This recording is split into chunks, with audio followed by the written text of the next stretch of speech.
show with everything you could ever want to make and do right at your fingertips. I'm Stephen. I'm Fern. And let's have a look at what's coming up on today's show. We show you how to revamp your old combats and look cool with the Little Fingertips camouflage bag. Find out if Stephen manages to beat the clock in today's 1-minute make. And make the fun Fingertips Rainstick insect. You'll be amazed how easy it is. And for all the details on today's makes, you can look on our website, address at the end of the show, or grab a pen and paper and jot it down straight away.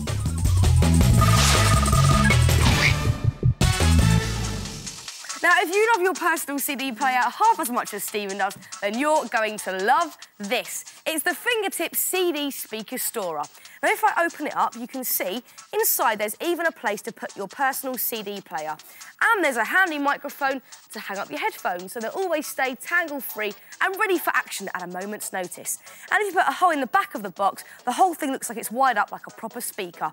And it started off life as an old shoebox. Now, you want to make the bass speaker first, or the subwoofer, for those in the know. And for this, you want the lid of your shoebox and a margarine tub. Now, draw a circle slightly larger than the base of the margarine tub and cut this circle out, like that.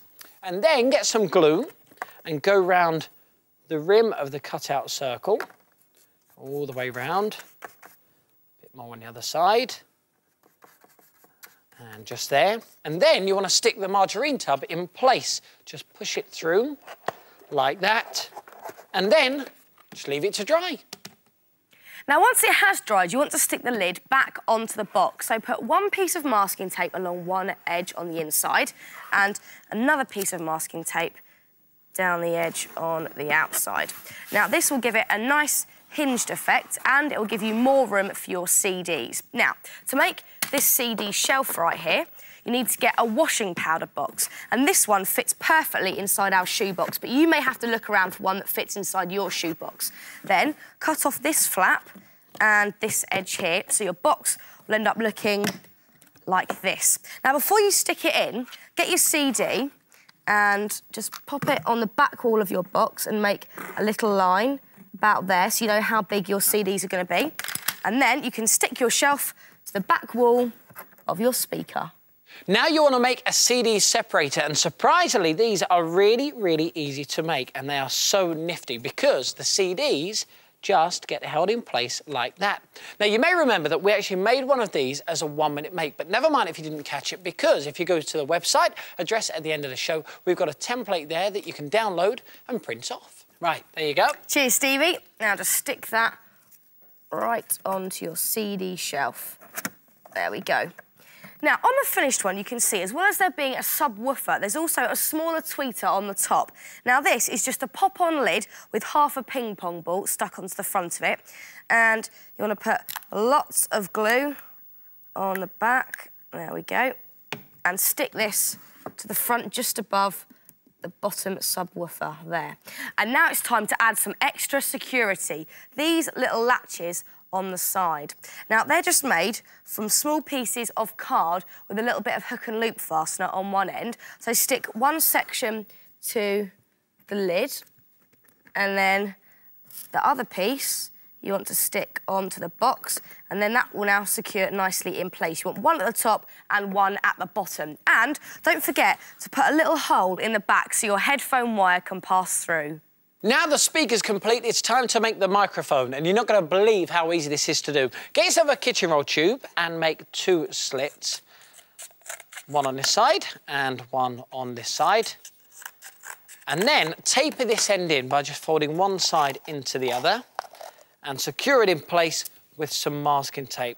There, and let's put just one more bit on, just there. That sorts that. And then get a toilet roll tube and make 2 semicircles, one here and one here. Make one deeper than the other one. This way, when the kitchen roll sits on top, it will sit at a slight angle like that. Now what you want to do is stick those bits together and get a kitchen sponge and just scrunch it into the open end of the tube like that, and then stick the whole thing to a small plastic bowl.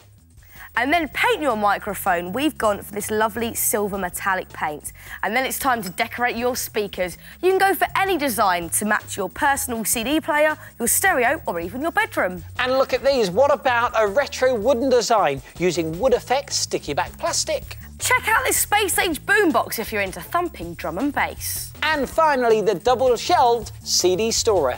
So whatever you go for it with a fingertips CD speaker storer. You're gonna love it. This is Little Fingertips, the part of the programme where we show you how to make something, recycling stuff you'd probably find from around your house. And today, it's the turn of these old trousers, but to be more specific, old combat trousers, because we're going to turn this into this. A funky camouflage bag. You'll see them in the shops. They're stylish, they're trendy, and they're expensive. But I've thrown a bit of fingertips know-how and you can easily make this. And the brilliant thing is you haven't even got to sew a stitch.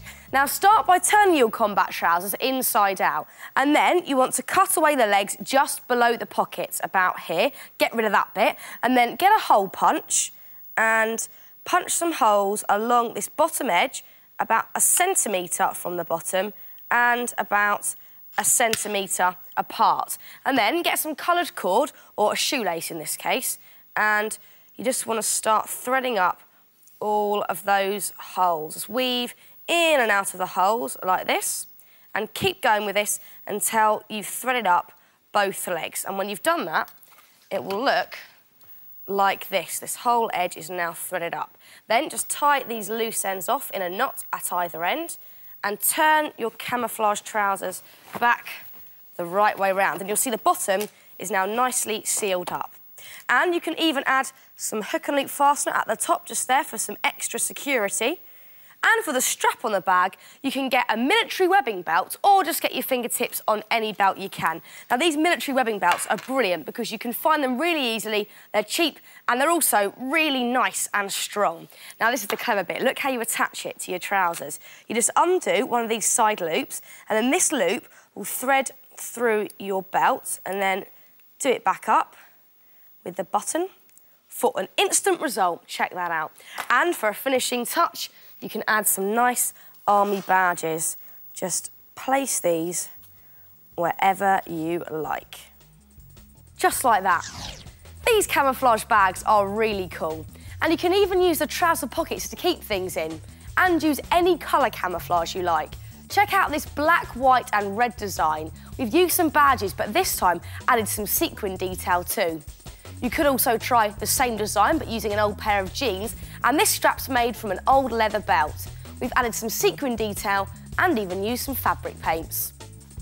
So customise your cast-offs with a little bit of fingertips know-how. Got a minute?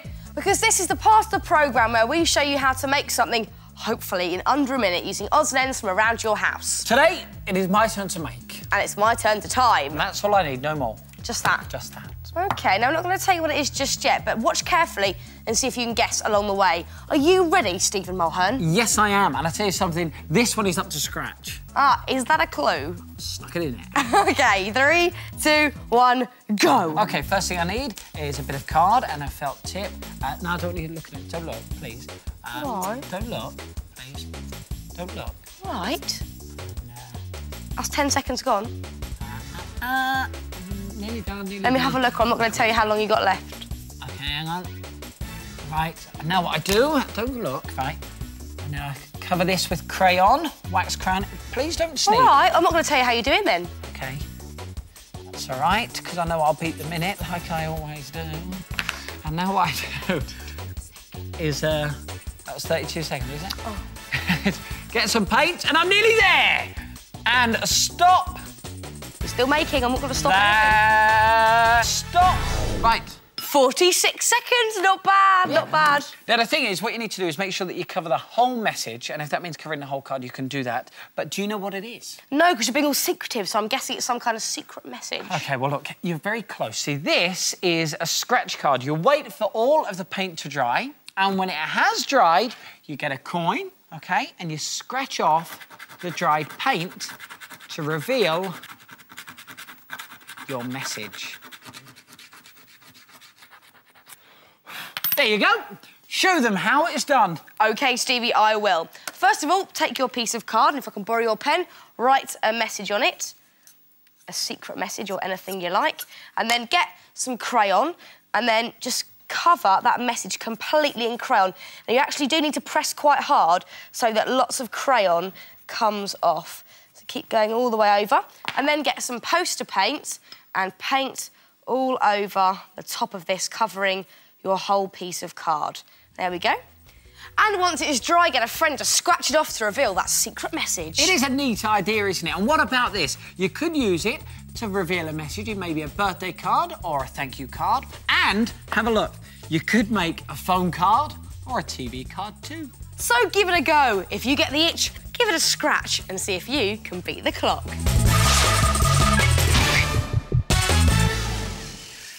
In amongst a rainforest lurks a most impressive creature not yet classified by zoologists.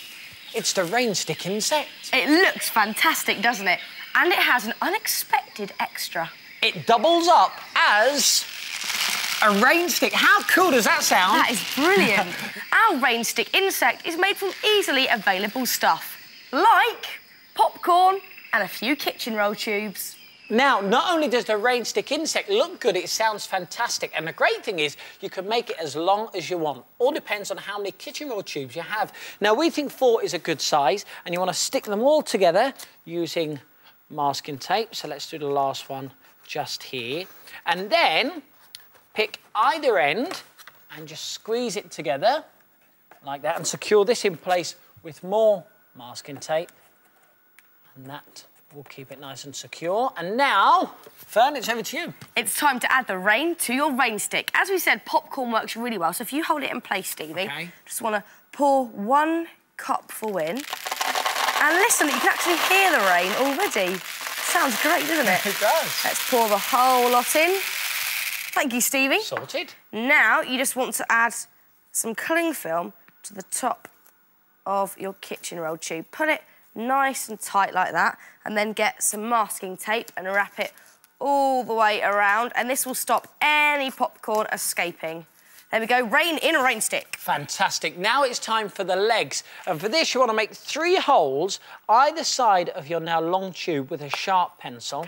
There we go, I'll just do 1 so you can see it.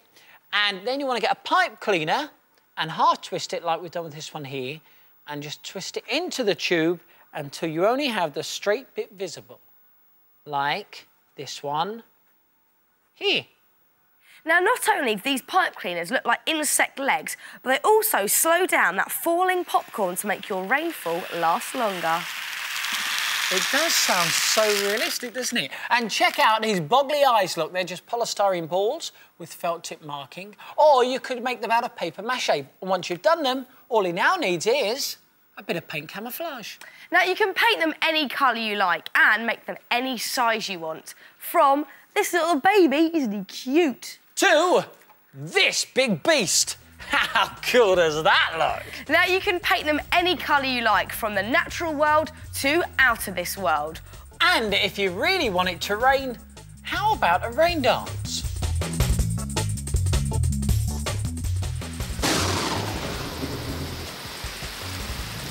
But watch out, it might just be a bit too effective. Well, that's it for today's show. If you want to make anything from the programme, then check out the Fingertips website. The address is right there. And we'll see you very soon for some more Fingertips. Bye.